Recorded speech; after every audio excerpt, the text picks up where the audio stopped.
जय श्री राधे। पूज्य श्री सद्गुरुदेव भगवान के चरणों में प्रणाम। पूज्या श्री रुक्मणी बाई जी का जीवन चरित्र। ब्रजवास का संकल्प। बाई का दिव्य व्यक्तित्व सदा ही दिव्य भाव से आविष्ट रहा करता था। अतः सांसारिक और साधारण स्तर की माताओं बहनों ने दिनों दिन जीवन में उनका सामंजस्य नहीं बैठ पा रहा था। इन्हीं दिनों श्री महिला संघ के भवन में कुछ सुधार और कुछ निर्माण आवश्यक था तथा विस्तार की दृष्टि से एक स्वतंत्र भवन का निर्माण कराना भी आवश्यक था।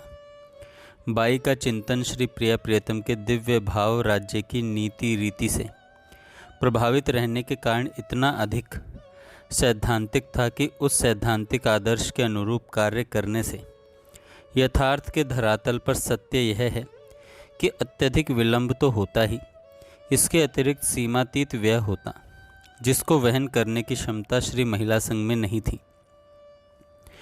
अतः भवन निर्माण कार्य को संपन्न करने की दृष्टि से यह सोचा गया कि जब तक निर्माण कार्य हो तब तक बाई वृंदावन में रहे। वृंदावन में रहना एक बार इसलिए भी आवश्यक सोचा गया कि जगत के लोगों से बाई की रहने का सामंजस्य नहीं बैठ पा रहा था। इन दो कारणों से बाई को भाभी जी ने कुछ दिनों के लिए वृंदावन भेज दिया। वृंदावन में बाई का निवास 6 या 7 मास होगा कि एक दिन बाई के चिंतन में और उसके फलस्वरूप बाई के व्यवहार में अद्भुत परिवर्तन आया। बाई ने ब्रजवासिनी स्वरूप में रहने का संकल्प कर लिया और तद अनुरूप अपना वेश भी बना लिया। ब्रजवासी माताएं बहनें घाघरा पहनती हैं और सिर पर चूनर ओढ़े रहती हैं। बाई का लहंगा ही घाघरा बन गया और बाई ने अपनी श्वेत साड़ी ही चूनर रूप में ओढ़ी और कहने लगी, मैं ब्रजवासिनी हूँ, वृंदावन में ही नित्य वास करूँगी और भिक्षावृत्ति से जीवन निर्वाह करूँगी। ब्रजवासियों के द्वार द्वार से टूक मांगकर लाया करूँगी, वही जीवन का आधार होगा। इस अचानक परिवर्तन का एक भावात्मक कारण है। बाई ने कह रखा था कि मेरी आयु 48 वर्ष की है, 48 वर्ष के बाद मैं अपने घर चली जाऊंगी। बाई की आयु 48 हो ही रही थी। ज्यों ही यह समाचार भागलपुर पहुंचा, भाभी जी बहुत चिंतित हो उठी। बाई की आयु सीमा का ज्ञान, वेश परिवर्तन करना, द्वार द्वार भिक्षा के लिए जाने का आग्रह करना, इन सब समाचारों ने भाभी जी को इतना अधिक आकुल बना दिया कि उनके लिए असहाय हो गया और भाभी जी बीमार पड़ गईं।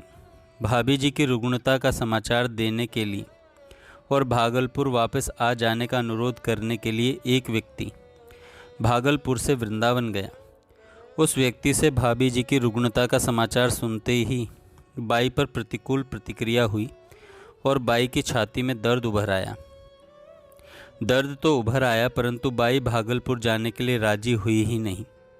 वह व्यक्ति भागलपुर चलने के लिए बाई से बार बार अनुरोध करता। तब बाई यही कहती, मैंने तो ब्रजवास का संकल्प ले लिया है। वह व्यक्ति निराश होकर वृंदावन से भागलपुर लौट आया। उस व्यक्ति से वृंदावन के सारे समाचार जान लेने के बाद भाभी जी ने मीरा को वृंदावन भेजा, जिससे वह किसी प्रकार मना करके बाई को भागलपुर ले आए। मीरा ने बड़ा प्रयत्न किया, परंतु उसका हर प्रयत्न असफल हो रहा था। बार बार असफल होने पर मीरा ने एक अंतिम उपाय का आश्रय लिया। मीरा को बाई के जीवन के एक मृदुल और स्नेहिल बिंदु की जानकारी थी। मीरा जानती थी कि यमुना स्नान के उपरांत और देव आराधन के पूर्व बाई के जीवन में भावों की नितांत कोमलता और स्निग्धता रहा करती है। बस इसी क्षण मीरा ने आश्रय लिया। इसी क्षण का मीरा ने आश्रय लिया जब बाई यमुना जी में स्नान कर रही थी। साथ में मीरा भी नहा रही थी। बाई स्नान कर चुकी थी और यमुना जी में खड़े खड़े ही पूजा प्रारंभ करने वाली थी। बस उसी क्षण मीरा ने जल में हाथ डालकर बाई के पैर पकड़ लिए और बड़े ही करुण स्वर में अनुरोध किया, बाई, आपको भागलपुर अवश्य चलना है। इस बार बाई प्रतिरोध नहीं कर पाई। यमुना जल में 2-3 मिनट मौन और शांत खड़ी रहीं।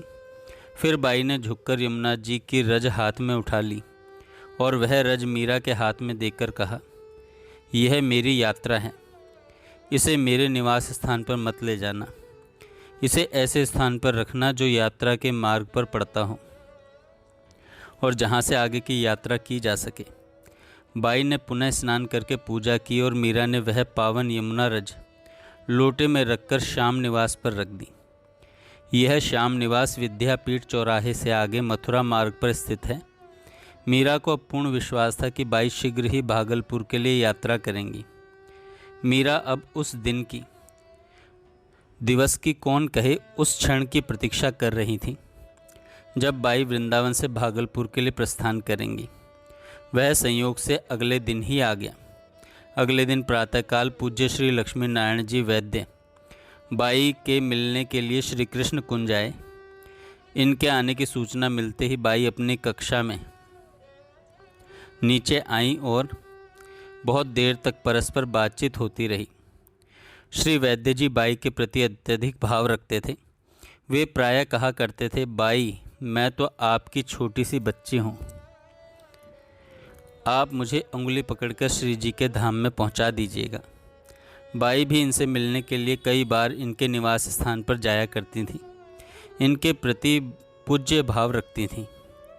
लगभग 3 घंटे बाद श्री वैद्य जी जब जाने को उद्यत हुए तो बाई भी उनके साथ चल पड़ी और चलती चलती श्री राधा वल्लभ जी के मंदिर के समीप आ गई।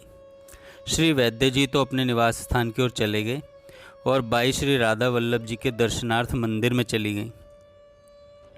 बाई जी को साथ देखकर, बाई को जाते देखकर मीरा भी साथ हो ली थी। थोड़ी देर तक भावभीने नेत्रों से बाई श्री राधा वल्लभ जी के दर्शन करती रहीं। तभी अचानक मंदिर के गोसाई जी ने श्री राधा वल्लभ जी की प्रसादी माला और प्रसाद लाकर बाई को दिया। वहाँ से बाई सीधे श्री बिहारी जी के मंदिर आ गई। वे अपलक श्री बिहारी जी को निहार रही थीं। इतने में वहाँ भी श्री गोसाई जी ने प्रसादी माला लाकर बाई के आंचल में दे दिया।